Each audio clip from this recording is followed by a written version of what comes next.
दोनों बहू का स्वागत अच्छे से होना चाहिए। सब कुछ इंतजाम हो गया है ना? माँ, सारी तैयारी हो गई है, बस अब जैसे ही दोनों भाभियां आ जाएंगी तो उनका स्वागत अच्छे से किया जाएगा। ठीक है। तभी घर के बाहर गाड़ी आकर रुकती है। लगता है मेरी दोनों बहू आ गई हैं। चलो चलो सारी लेडीज दरवाजे पर आ जाओ। शकुंतला दरवाजे पर सभी औरतों के साथ गृह प्रवेश के लिए आरती की थाली लिए खड़ी होती है। अरे तुम दोनों अपने घूंघट ऊपर कर लो, बहुत गर्मी है, तुम्हें गर्मी लग रही होगी। शकुंतला के कहने पर दोनों बहू अपने अपने घूंघट ऊपर कर लेती हैं। सही कहा माँ जी, बहुत गर्मी हो रही है। ऑफिस गर्मी ने तो हालत ही बुरी कर दी है। जैसे ही शकुंतला अपनी बड़ी बहू की तरफ देखती है, वो उसे देखती ही रह जाती है, क्योंकि उसकी बड़ी बहू करिश्मा रंग रूप से बहुत काली थी। ऊपर से गर्मी की वजह से करिश्मा के चेहरे पर लगा मेकअप भी धुल सा गया था। क्या ये भी मेरी बहू है? बिल्कुल ऐसा लग रहा है जैसे काले कोयले की भट्टी से निकली है। शकुंतला के साथ साथ गांव की सभी औरतें करिश्मा को देखते ही रह जाती हैं, जिनमें से कुछ गांव की औरतें तो करिश्मा के काले रंग को देखकर हंसने लगती हैं। चलो चलो अंदर आ जाओ। शकुंतला सिर्फ अपनी गोरी बहू सेजल की आरती उतार कर उसे घर के अंदर ले आती है। तुम्हें बहुत गर्मी लग रही होगी, चलो मैं तुम्हें तुम्हारे कमरे में छोड़ आती हूँ। प्रिया, अपनी बड़ी भाभी को उसके कमरे में छोड़ देना। इस तरह शकुंतला गोरी बहू के साथ बहुत अच्छा व्यवहार करती है, तो वहीं अपनी काली बहू को इग्नोर कर रही होती है। कैसा लगा तुम्हें कमरा? अच्छा है ना? मैंने खास तौर पर तुम्हारे लिए सजवाया है। अब बस तुम जल्दी से मुझे कुछ समय में अच्छी खुशखबरी दे देना। पोते को देखने की मेरी बहुत उम्मीद है। ओ माय गॉड सासू माँ, आपका दिमाग खराब हो गया है क्या? अभी शादी का पहला दिन भी खत्म नहीं हुआ और आपने मुझे पोते के लिए कह दिया। मेरी बात ध्यान से सुन लीजिए, अभी मैं 2 से 3 साल तक बच्चों के बारे में सोचना भी नहीं चाहती। वैसे मैं बहुत थक गई हूँ माँ, थोड़ी देर मुझे आराम कर लेने दीजिए।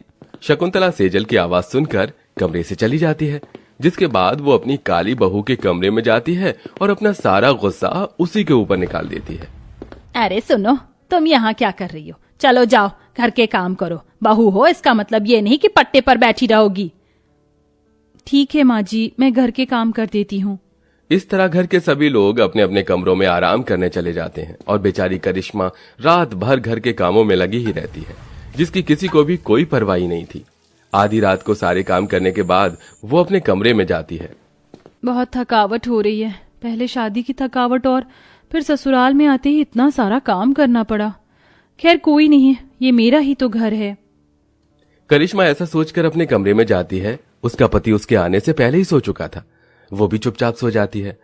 अगले दिन जब सवेरा होता है तो दोनों बहुएं अपनी मुंह दिखाई की रस्म के लिए अपने कमरों में तैयार हो रही होती हैं।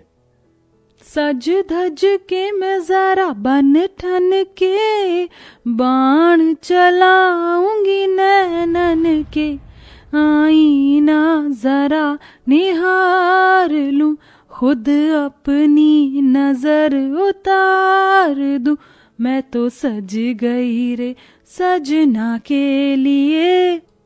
तभी वहां प्रिया आती है। भाभी आप तो बहुत सुंदर लग रही हो, बहुत प्यारी लग रही हो। आप हो गई मुंह दिखाई की रस्म के लिए तैयार? हाँ मैं तो तैयार हो गई, लेकिन मेरा मन बिल्कुल भी नहीं है हॉल में जाने का, क्योंकि वहां गर्मी होगी। लेकिन भाभी सभी मेहमान वहीं पर हैं, आपको आना तो होगा। चलिए मैं बड़ी वाली भाभी के पास होकर आती हूँ। प्रिया अपनी बड़ी भाभी के पास जाती है। अरे ये क्या, आप अभी तक तैयार नहीं हुई हो? हाँ बस तैयार हो गई हूँ, चलो चलते हैं मुंह दिखाई की रस्म के लिए। तभी शकुंतला आती है। देखो बहू, तुम नीचे नहीं आओगी, मुंह दिखाई की रस्म सिर्फ सेजल की होगी। और तुमने ये पल्लू क्यों हटा रखा है सर से? चलो जल्दी से घूंघट कर लो। माँ जी, आप मेरा घूंघट किससे करवा रही हो?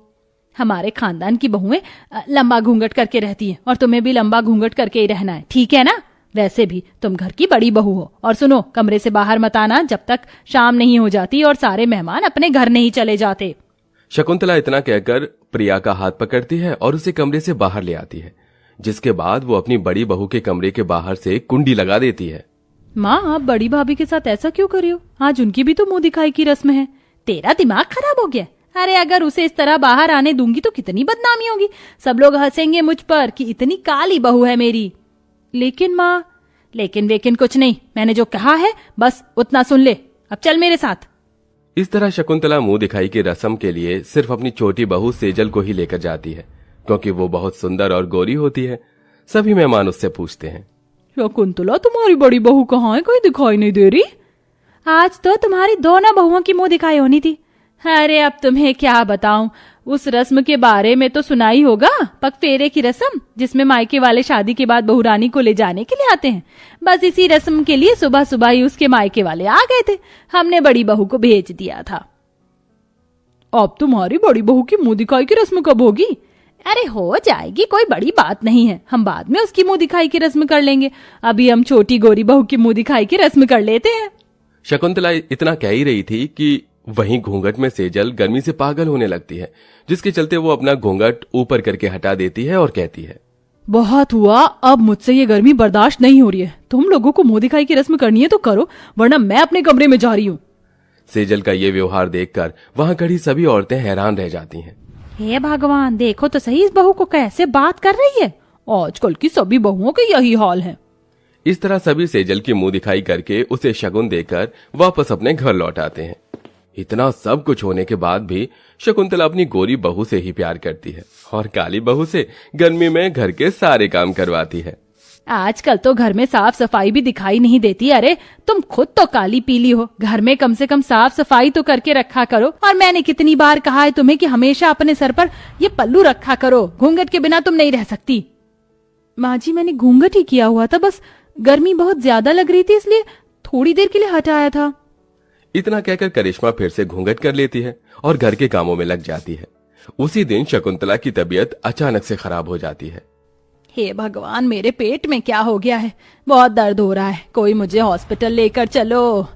अरे बहू, सेजल बहू, कहाँ हो तुम?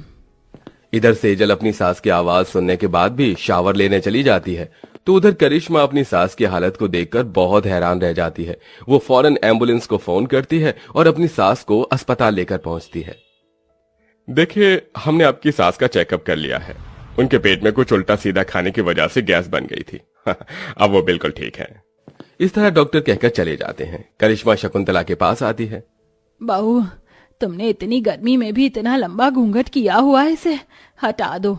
लेकिन माँ जी, आपने ही तो कहा था घूंघट करके रहने के लिए। लेकिन अब मैं ही कह रही हूँ कि इस घूंघट को हटा दो। अब मुझे कोई फर्क नहीं पड़ता तुम गोरी हो या काली। मुझे माफ करना बहू, मैंने तुम्हारे साथ बहुत बुरा किया। मैंने सेजल बहू के साथ जितना अच्छा किया, उसके बावजूद भी उसने मेरी हालत ना देखकर अपने आप को देखा, और तुम बिना सोचे समझे ही मुझे हॉस्पिटल लेकर आ गई और मेरी जान बचाई। मैं तुम्हारी आभारी हूँ बहू। ये आप कैसी बातें कर रही हो? ये तो मेरा फर्ज है।